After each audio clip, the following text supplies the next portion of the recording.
Dulu di Ka'bah ada patung Yesus, itu biasa, itu masa jahiliyah. Ia, ibunya dan saudaranya hanya makan air Zam-Zam, bukan hanya minum air Zam-Zam, tapi makan air Zam-Zam. Nabi kemudian dan Abu Bakar bertanya, apa yang kalian makan selama 30 hari? Mereka menjawab, ma'u Zam-Zam, hanya air Zam-Zam wahai Rasulullah. Disitulah keluar asbabul wurudnya Nabi mengatakan, ma'u Zam-Zam kutun, air Zam-Zam itu juga sama seperti makanan, meskipun ia bentuknya cairan, tapi jika diminum bisa mengenyangkan. Nabi mengatakan at-taqwa hahuna, takwa itu di dalam dada. Maka baguskanlah isi dada kita, jangan hanya membaguskan pakaian semata. Tidak lupa selain wasiat takwa, yang membuat kita bisa bertakwa adalah ajaran baginda Rasulullah SAW yang mulia. Maka mahar takwa ini kita bayarkan dengan salawat kepada baginda Rasulullah SAW.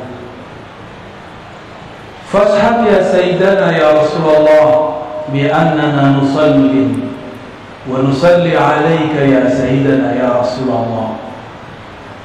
Nabi Muhammad SAW dalam hadis yang sahih riwayat Imam Bukhari pernah mengatakan, inna a'mala ummati uridat alayya, sungguh amal-amal umatku telah ditampakkan kepadaku. Maka kita berkumpul di masjid yang megah ini, berkumpul dengan pakaian yang rapi, hati yang tulus, mengamalkan sunnah yang dulu beliau hidupkan di Madinah sana, sampai di negeri Martapura. Betapa dahsyatnya kekuatan mukjizat Rasulullah SAW. Dengan berkah beliau kita bisa sujud kepada Allah Subhanahu wa taala. Semoga kita termasuk yang dipandang beliau saat beliau masih hidup. Jemaah Jumat yang dimuliakan Allah, hadis yang kami bacakan pada muqaddimah tadi, innal iman bid'u wa sittuna syu'bah. Nabi SAW bersabda, sesungguhnya iman itu banyak cabangnya. Ada dua versi riwayat. Pertama, bid'u wa sittun, 60 lebih cabang. Bid'un ma baina tsalas ila tis'ah, antara 3 sampai 9. Maka jika disebut 6 bid'u wa sittun, berarti bisa jadi 63 sampai 69 cabang. Dalam riwayat kedua, bid'u wa sab'un, 73 lebih cabang. Orang-orang Arab dahulu jika menyebutkan kata 70, 60, bukan berarti angka mati, bukan berarti angka pembatas. Laisa lil hasr bal lit takthir, menunjukkan makna banyak, bahwa iman itu cabangnya banyak.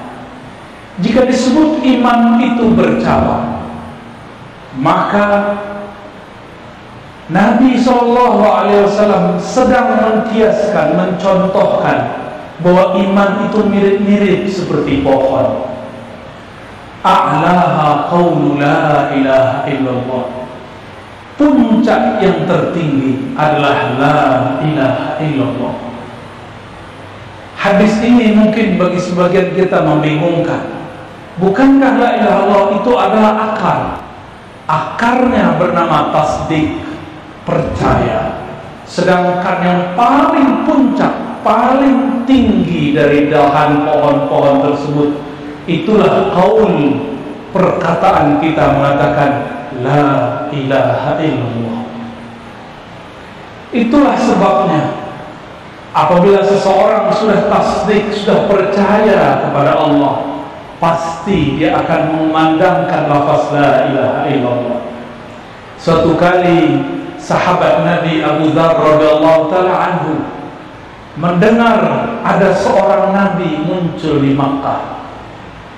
Sayyidina Abu Dzar dari kampung Bani Ghifar, perjalanan antara Madinah dan Suriah.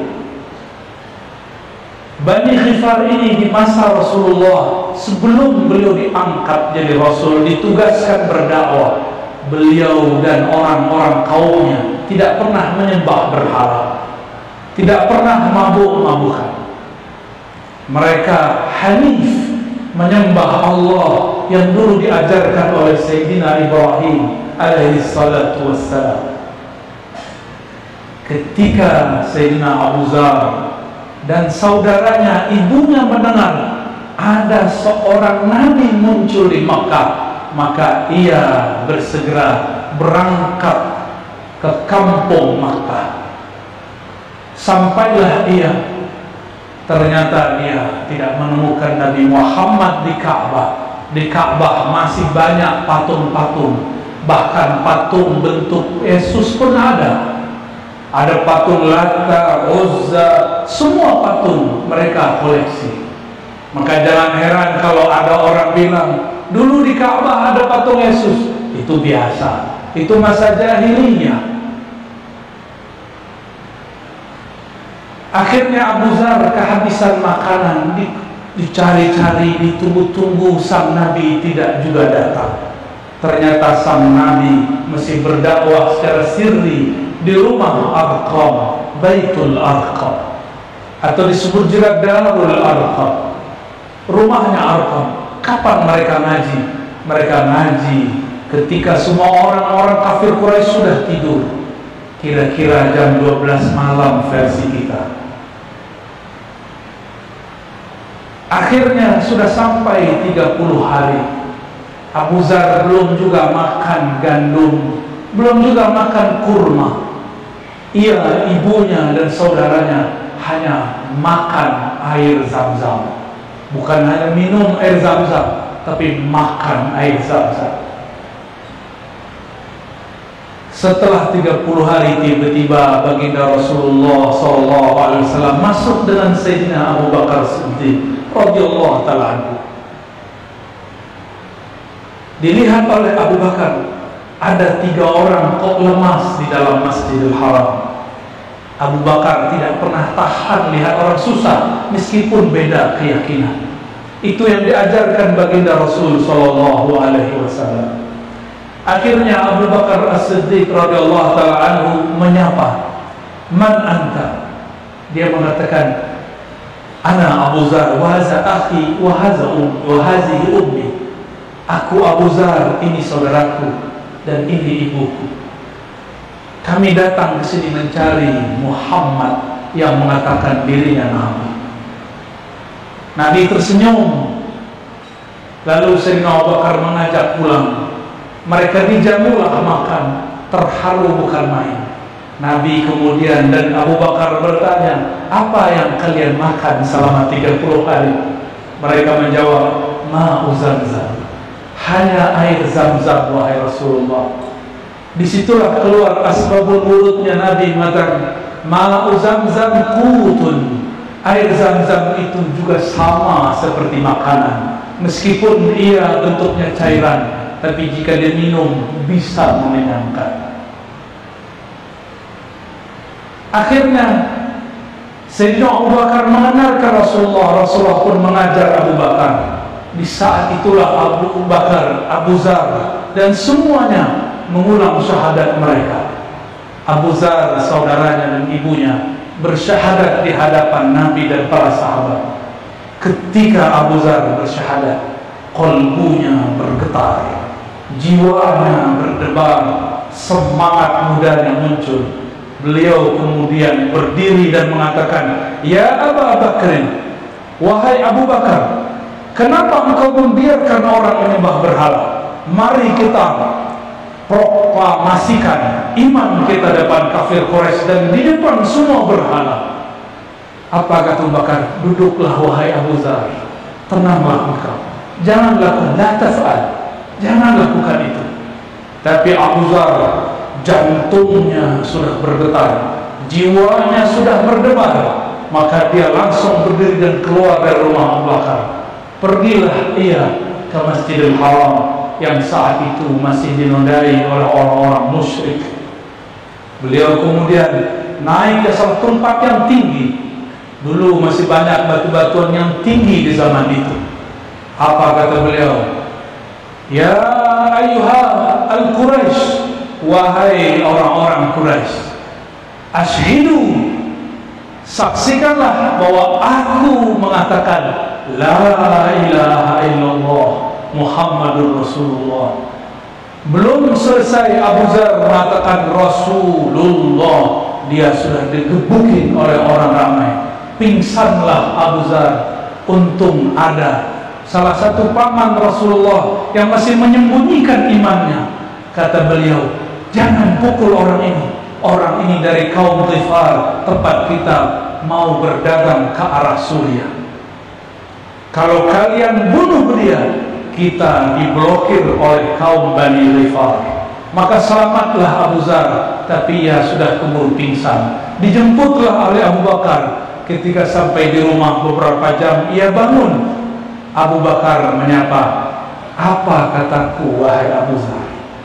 Ternyata dulu Abu Bakar mengalami hal yang sama. Ketika kalimah itu bergetar dalam dirinya, dia juga memproklamirkan la ilaha illallah depan kafir Quraisy. Pingsan ketika awal bangun yang dibaca, aina Muhammad, aina Rasulullah sallallahu alaihi wasallam. Jamaah Jumat yang dimuliakan Allah, mari perkuat kalimah ini. Inilah yang dikatakan dalam hadis Imam Ahmad, hadis terakhir yang kita baca. Ketika Nabi mengatakan jaddidu imanakum, perbaharuilah, segarkan, buat segar lagi iman kamu. Artinya iman itu bisa usang, iman itu bisa ternodai, karena tempat iman di kolbu. Kolbu akan ternodai karena dosa, karena syak, karena ragu, waham wasangka. Akhirnya sahabat bertanya, ya Rasulullah, kaifa nujaddidu imanana? Bagaimana thariqah, cara menyebut, cara menyegarkan iman kami? Nabi pun berpulang kembali kepada hadis yang pertama, aksiru min qauli la ilaha illallah. Perbanyaklah kalimat tauhid la ilaha illallah dengan cara yang kita dapatkan dari guru-guru kita mulia. Bacalah itu, rasakan segarnya jiwa, segarnya iman. Tidak ada galau. Mau COVID datang 1000 kali, kita tetap percaya kepada Allah. Kita tidak pernah ada khauf, tidak ada hazan, tidak ada takut yang berlebihan, tidak ada sedih yang juga berlebihan. Takut sebagai manusia biasa, bukan kekonyolan. Hati-hati dengan kalimah la ilaha illallah. Semoga kalimah ini menancap dalam diri, berbuah dalam akhlak, menjadi mahar bertemu Allah, masuk surga bersama Nabi sallallahu alaihi wasallam. Amin ya rabbal alamin.